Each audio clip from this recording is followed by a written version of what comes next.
সালামু আলাইকুম। এই মুহূর্তে ইরানের যুদ্ধ পরিস্থিতির আপডেট হচ্ছে এটা। লারিজানি এবং সুলাইমানির মৃত্যু কেন্দ্র করে হাজার হাজার লক্ষ লক্ষ ইরানিদের সমবেত হয়েছে এবং চূড়ান্ত প্রস্তুতির জন্য কথা বলা হয়েছে।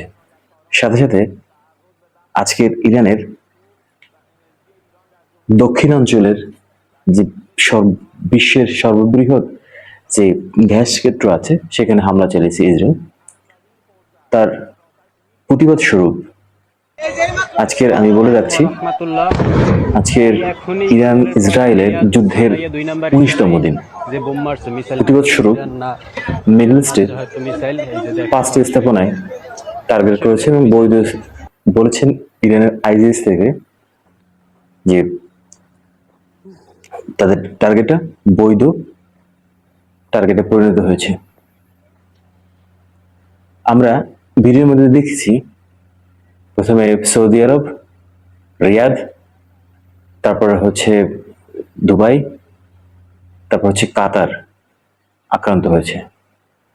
পাশাপাশি দেখলাম তেল আবিবেও আক্রান্ত হয়েছে ইরানের মিসাইল দিয়ে।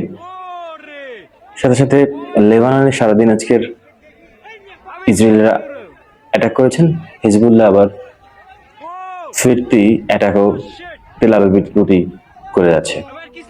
এই মুহূর্তে মিডল ইস্টের যুদ্ধ পরিস্থিতি খুবই খারাপ অবস্থা আছে। গালফের আশপাশের দেশগুলোতেই বার্নিং অবস্থা আছে। যারা মিডল ইস্টে বাংলাদেশি যারা আছেন তারা অবশ্যই সাবধানে থাকবেন। পরিস্থিতি আজকের রাতের আরো খারাপ হতে পারে। সাথে সাথে আপডেট নিউজ রাখবেন, আর আপডেট নিউজ পেতে হলে আর ডেইলির সাথেও থাকবেন। দেখে নিন।